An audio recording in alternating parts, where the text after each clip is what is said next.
ಮಜ್ಜಿ ಮಸಾಲ. ಎಂತ ಅಡಿಗೆಯ ರುಚಿಯಾಗೋ ರಹಸ್ಯವು 20 ರೂಪಾಯಿ. ನೀಟ್ ವಿಚಾರವಾಗಿ ದೆಹಲಿಯಲ್ಲಿ ಪ್ರತಿಭಟನೆ ನಡೆಸಲಾಗ್ತಾ ಇದೆ. ಶಿವಮೊಗ್ಗದಲ್ಲಿ ಈ ವಿಚಾರಕ್ಕೆ ಸಂಬಂಧಪಟ್ಟಂತೆ ಕೆ ಎಸ್ ಈಶ್ವರಪ್ಪ ಪ್ರತಿಕ್ರಿಯೆಯನ್ನು ಕೊಟ್ಟಿದ್ದಾರೆ. ಎಲ್ಲರಿಗೂ ಪ್ರತಿಭಟನೆ ಮಾಡುವ ಹಕ್ಕಿದೆ, ಪ್ರಜಾಪ್ರಭುತ್ವ ವ್ಯವಸ್ಥೆಯಲ್ಲಿ ಎಲ್ರಿಗೂ ಅವಕಾಶ ಇದೆ. ಆದರೆ ಲೋಕಸಭೆಗೆ ಮುತ್ತಿಗೆ ಹಾಕುವಂಥ ವಿಚಾರದಲ್ಲಿ ಆಕೆ ಹಾಕ್ತೀವಿ ಅನ್ನೋದು ಸರಿಯಲ್ಲ ಅಂತ ಹೇಳಿದ್ದಾರೆ.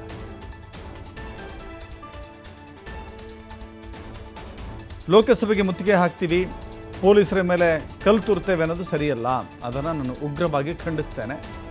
ನಿನ್ನೆ ಪ್ರತಿಭಟನೆಯಲ್ಲಿ ಪೊಲೀಸರ ವಾಹನಗಳ ಮೇಲೆ, ಪೊಲೀಸರ ಮೇಲೆಯೂ ಕೂಡ ದಾಳಿ ಮಾಡಿದ್ದಾರೆ ಅಂತ ಶಿವಮೊಗ್ಗದಲ್ಲಿ ಮಾಜಿ DCM ಈಶ್ವರಪ್ಪ ಸರ್ಕಾರದ BJPಯಲ್ಲಿ ಇಲ್ಲದಿದ್ದರೂ ಕೂಡ, BJPಯಿಂದ ಉಚ್ಚಾಟಿತಗೊಂಡಿದ್ದರೂ ಕೂಡ BJPಯ ಸರ್ಕಾರದ ನಡೆಯನ್ನು ಈಶ್ವರಪ್ಪ ಸಮರ್ಥನೆ ಮಾಡಿಕೊಂಡಿದ್ದಾರೆ.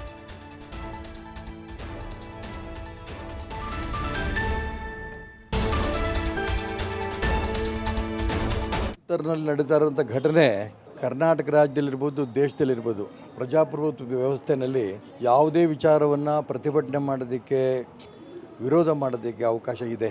ಲೋಕಸಭೆಯಲ್ಲೇ ಮುತ್ತಿಗೆ ಹಾಕ್ತೀವಿ, ಪೊಲೀಸ್ನವ್ರಿಗೆಲ್ಲ ಕಲ್ತಗೊಂಡು ಹೊಡಿತೀವಿ, ನಮ್ಮ ಇಷ್ಟ ಬಂದಂಗೆ ನಾವು ಮಾಡ್ತೀವಿ ಅನ್ನೋಂಥ ಒಂದು ಧೋರಣೆ ಇದೆಯಲ್ಲ, ಇದನ್ನು ನಾನು ಉಗ್ರವಾಗಿ ಖಂಡನೆ ಮಾಡ್ತೇನೆ.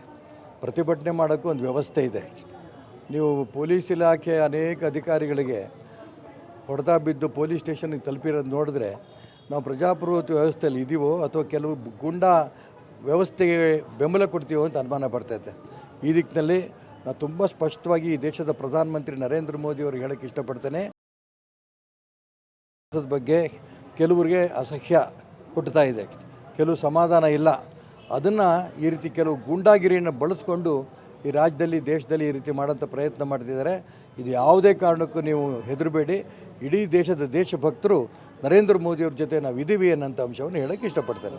ಜಂತರ್ ಮಂತರ್ನಲ್ಲಿ ನಡೀತಾ ಇರುವಂಥ ಘಟನೆ ಕರ್ನಾಟಕ ರಾಜ್ಯದಲ್ಲಿರ್ಬೋದು, ದೇಶದಲ್ಲಿರ್ಬೋದು, ಪ್ರಜಾಪ್ರಭುತ್ವ ವ್ಯವಸ್ಥೆಯಲ್ಲಿ ಯಾವುದೇ ವಿಚಾರವನ್ನು ಪ್ರತಿಭಟನೆ ಮಾಡೋದಕ್ಕೆ, ವಿರೋಧ ಮಾಡೋದಕ್ಕೆ ಅವಕಾಶ ಇದೆ.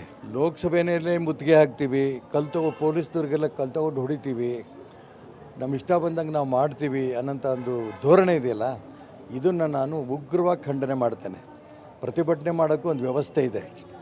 ನೀವು ಪೊಲೀಸ್ ಇಲಾಖೆ ಅನೇಕ ಅಧಿಕಾರಿಗಳಿಗೆ ಹೊಡೆತ ಬಿದ್ದು ಪೊಲೀಸ್ ಸ್ಟೇಷನ್ಗೆ ತಲುಪಿರೋದು ನೋಡಿದ್ರೆ ನಾವು ಪ್ರಜಾಪ್ರಭುತ್ವ ವ್ಯವಸ್ಥೆಯಲ್ಲಿ ಇದ್ದೀವೋ ಅಥವಾ ಕೆಲವು ಗೂಂಡಾ ವ್ಯವಸ್ಥೆಗೆ ಬೆಂಬಲ ಕೊಡ್ತೀವೋ ಅಂತ ಅನುಮಾನ ಬರ್ತೈತೆ.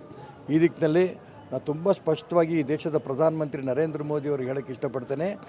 ನೀವು ಮಾಡ್ತಾ ಇರೋಂಥ ಕೆಲಸದ ಬಗ್ಗೆ ಕೆಲವರಿಗೆ ಅಸಹ್ಯ ಹುಟ್ಟುತ್ತಾ ಇದೆ, ಕೆಲವು ಸಮಾಧಾನ ಇಲ್ಲ.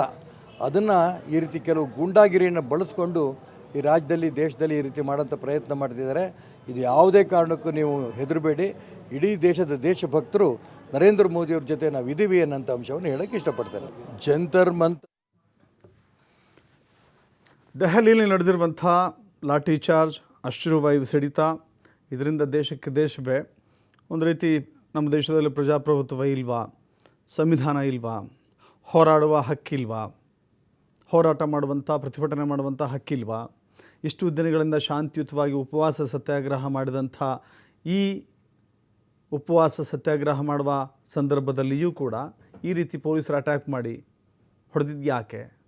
20ಕ್ಕೂ ಹೆಚ್ಚು ಜನ ಪ್ರಾಣವನ್ನು ಕಳೆದುಕೊಂಡಿದ್ದಾರೆ, ಆತ್ಮಹತ್ಯೆಗೆ ಶರಣಾಗಿದ್ದಾರೆ. ಯಾರು ಕಾರಣ? ಸರ್ಕಾರ ಕಾರಣ. ಪ್ರಶ್ನೆ ಪತ್ರಿಕೆ ಸೋರಿಕೆಯ ಕಾರಣಕ್ಕಾಗಿ ವಿದ್ಯಾರ್ಥಿಗಳು ತಮ್ಮ ಜೀವವನ್ನೇ ಕಳೆದುಕೊಂಡಿದ್ದಾರೆ. 20 ಕುಟುಂಬಗಳು ಎಷ್ಟು ಮನನೊಂದಿರಬೇಕು. ಸೊ ಹೀಗಾಗಿ ನ್ಯಾಯ ಬೇಕು ಅಂತ ಹೇಳಿ ಧರ್ಮೇಂದ್ರ ಪ್ರಧಾನ್ ಅವರನ್ನು ಪದಚ್ಯುತಿಗೊಳಿಸಿ, ಸಚಿವ ಸ್ಥಾನದಿಂದ ಕಿತ್ತು ಬಿಸಾಕಿ ಅಂತ ಹೇಳಿ ಹೋರಾಟವನ್ನು ಮಾಡಿದರು. ಈ ಸಂದರ್ಭದಲ್ಲಿ ಲಾಠಿ ಚಾರ್ಜ್ ಮಾಡಿರೋದು, ಒಂದು ಕಡೆ ಲಾಠಿ ಚಾರ್ಜ್, ಅಶ್ರುವಾಯು ಸಿಡಿತ ಅವೆಲ್ಲವೂ ಕೂಡ ದೊಡ್ಡ ಮಟ್ಟಕ್ಕೆ ಕೇಂದ್ರ ಸರ್ಕಾರದ ವಿರುದ್ಧ ಆಕ್ರೋಶ ವ್ಯಕ್ತವಾಗ್ತಾ ಇದ್ದರೆ, ಇನ್ನೊಂದು ಕಡೆ ಈಶ್ವರಪ್ಪನಂಥವರು ಅದನ್ನು ಸಮರ್ಥನೆ ಮಾಡ್ತಾ ಇದ್ದಾರೆ ಅಂದರೆ ಆಶ್ಚರ್ಯ ಆಗುತ್ತೆ.